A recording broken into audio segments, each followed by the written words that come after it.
એમએસએમઈના નવા નિયમોને લઈને શહેરના ટેક્સટાઇલ વેપારીઓમાં મુશ્કેલી વધતી જોવા મળી રહી છે। ખાસ કરીને ઇન્કમ ટેક્સની કલમ 43B(H) અંતર્ગત લાગુ કરવામાં આવેલી 45 દિવસમાં પેમેન્ટ કરવાની જોગવાઈ કાપડ બજાર માટે બોજરૂપ સાબિત થઈ રહી છે।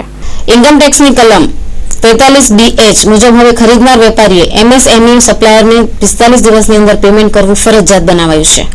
જો નિર્ધારિત સમય મર્યાદામાં પેમેન્ટ નહીં કરવામાં આવે તો તે ખર્ચને ટેક્સમાં ક્લેમ કરી ન શકાતો નથી। વેપારીઓનું કહેવું છે કે આ નિયમ વાસ્તવમાં બિઝનેસ માટે નવી મુશ્કેલી ઊભી કરી રહ્યો છે। વધારાના ડોક્યુમેન્ટેશન, રેકોર્ડ મેન્ટેનન્સ અને ટેક્સ કમ્પ્લાયન્સના કારણે સમય તેમજ ખર્ચ બંનેમાં વધારો થઈ રહ્યો છે। આ નિયમના આધારે ઘણા ખરીદદારો 31 માર્ચ નજીક આવતા 45 દિવસની મર્યાદા ન વટાય તે માટે અગાઉથી જ માલ ખરીદવાનું ટાળી રહ્યા છે। પરિણામે દર વર્ષે માર્ચ મહિનામાં કાપડ બજારમાં ઓર્ડરમાં નોંધપાત્ર ઘટાડો જોવા મળી રહ્યો છે। વેપારીઓ સરકાર પાસે આ નિયમમાં રાહત અથવા સ્પષ્ટતા કરવાની માંગ કરી રહી છે, જેના બજાર पर पड़तो नकारात्मक असर घटी सके। साइडा सचिव अशोका मार्केट। देखिए, एमएसएमई 43BH का जो कानून है ये 2 साल से लागू है, अभी ये 3रा साल था। सरकार लाई तो अच्छे मन से कि जो भी एमएसएमई रजिस्टर्ड छोटे उद्यमी है उनकी पेमेंट साइकिल टाइम पे मिल जाए, क्योंकि कोरोना काल के अंदर एमएसएमई रजिस्टर्ड छोटे व्यापारियों को बहुत दिक्कत पड़ी थी, क्योंकि वो अपना पेमेंट है अपने कारीगर को, वर्कर को टाइम पे नहीं चुका पाए थे। इसलिए सरकार ये कायदा लेके आई। कायदा तो लेके आई, लेकिन इसके अंदर कोई भी कायदा लाती है तो उसमें कोई न कोई कमियां रहती है। तो सूरत में आज 75,000 कपड़ा व्यापारी है, तो ये एमएसएमई का कायदा क्या है कि 45 दिन के अंदर आपको एमएसएमई रजिस्टर्ड का जो भी माल लिया उसका पैसा आपको देना है।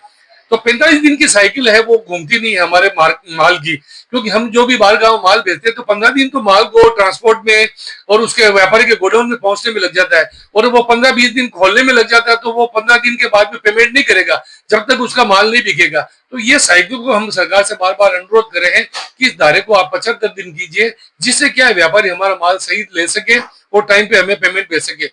और ये कायदा जैसे ही मार्च एंडिंग आता है तो इसके अंदर जो भी अगर आपने 45 दिन में पेमेंट नहीं चुकाया तो वो आपकी सरकार उसके परचेज को है वो कैंसिल कर देगी, और उसके बेवज में जो भी आपका प्रॉफिट है वो आपको देना पड़ेगा, वो अगले साल जोड़ेगी। तो इसके चलते क्या होता है, बाहर गांव के व्यापारी है वो हमसे माल लेना कम कर देते, 1 फरवरी से, मतलब जनवरी एंड से फरवरी से चालू बंद कर देते। और ये कायदे में एक खामी क्या है, ये माइक्रो स्मॉल मीडियम एंटरप्राइज के लिए सरकार लेके आई, लेकिन लार्ज स्केल जिससे 100 करोड़ के ऊपर की सेल है उनके ऊपर ये लागू नहीं होता। तो व्यापारी बाहर गांव वाले क्या करते हैं, अगर माल की जरूरत है तो बड़े व्यापारी से माल लेते हैं, छोटे व्यापारी का माल बिकना कम हो जाता है। तो ये कायदे की काफी तकलीफ आ रही है, और हम जिनसे माल लेते हैं वो छोटे वीवर है, वो सभी एमएसएमई रजिस्टर्ड है, तो हमें उनको पेमेंट है वो टाइम पे 45 दिन के अंदर करना पड़ेगा, मार्च एंडिंग के टाइम। उससे क्या है, हमारी कैपिटल बढ़ गई है।